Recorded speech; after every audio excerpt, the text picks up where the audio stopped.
Dr. Wood, author of the book Miracles in Minutes. I'm going to shoot a smaller video, not as long as the last one. It's about the love and care game. And what I'm talking about is how this works, okay? So we all want love and to be loved, and we all want to love and care about others. And the truth is 90% of all relationships fail, including husband, wife, even children, and our mates and relatives and family and friends. Like, there could be so much more love in the world if we understand the love and care game. So what happens is you have a bunch of nice people, and these people were taught, just be nice. Don't disagree with anyone. Don't rock the boat. Don't hurt anybody else's feelings. Just agree with everything. And there's a price to that. You give up yourself. You're not being yourself. You don't express yourself and what you really think and feel. And what happens is you give up your place on this planet, and you'll give up your time, you'll give up your money, you'll give up your voice, you'll give up who you are to make this hurt person down here feel good about themselves. The problem is, no matter how much you give to a hurt person, they're not a bad person. They think they're bad. They tell themselves they're bad. Maybe they heard that in their childhood. My mom told me I was no good. My dad told me I was no good. My teacher told me I was no good. Therefore, I am a bad person. So then they try to prove they're a good person. Think they're bad, prove they're good. That's the ego. So they keep going outside over here looking to be validated. Don't you think I'm a good person? Please tell me, tell me, tell me. I'll be nice to you. I'll be nice to you. Will you please, please, please? There's such a desperate need to love and be loved. They'll sell their soul. They'll have sex. They'll do whatever it takes. I'll give you all the money in the world, baby.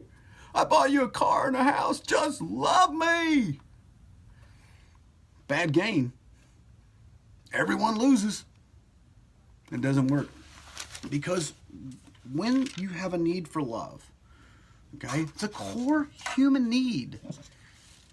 So what happens is the person is not a whole person. They have a hole in their soul. So there's an emptiness inside of them. So you give them love. It feels so good. It was all up inside me. I feel something. I feel good. And then they look inside themselves. I don't feel the love. I'm going to call my mama or my boyfriend.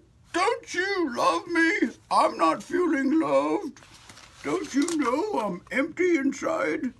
Will you fill me up? So they guilt you.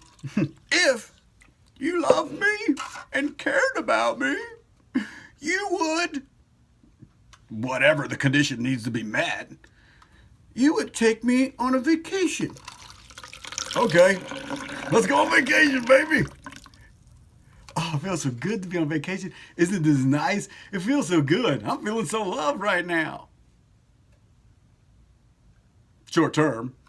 But after a while, they look inside, and guess what? It's empty again.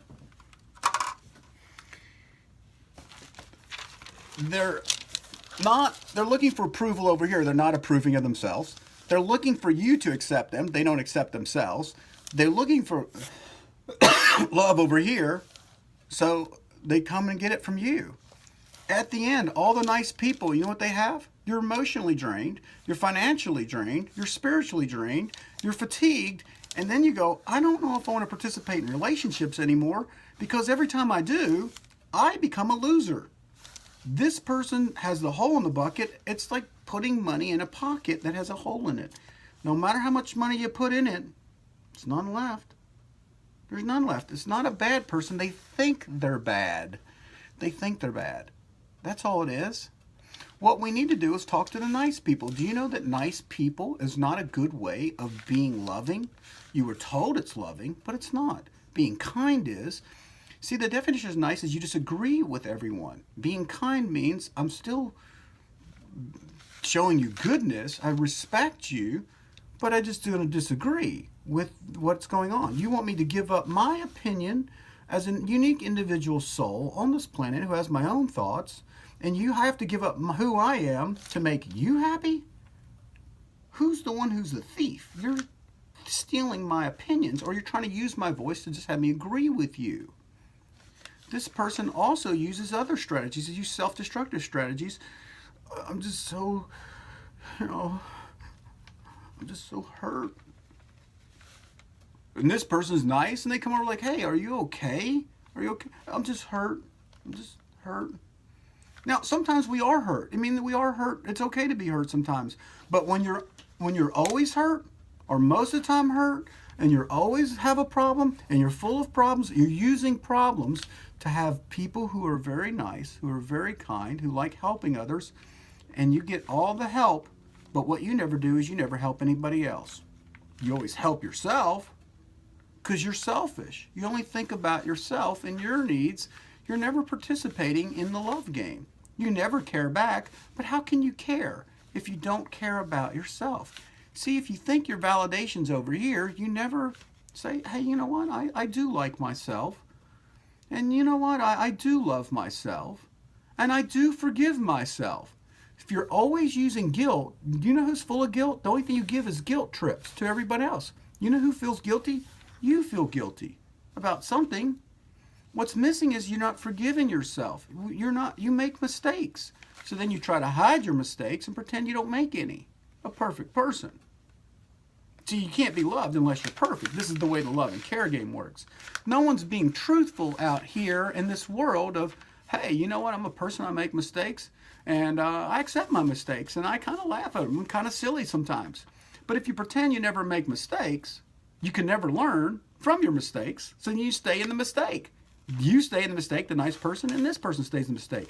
You know what's happening? Nothing. This is why 90% of relationships fail. So then this hurt person, all these people keep coming out. Maybe you become self-destructive. Maybe you develop a drug problem. So what it is, you don't feel good about yourself. You're trying to escape the guilty and shameful feelings, so you're trying to ameliorate that with drugs or alcohol or something. Or maybe you study too much, or maybe you work too much. I mean, we all do this. We all do this. It's just from not loving ourselves. We all have holes in our souls, holes in our bucket. But if we fill in the holes, the love game starts to really work nicely. But the misperception is you need to be nice. No, you don't. You need to be kind, but not nice.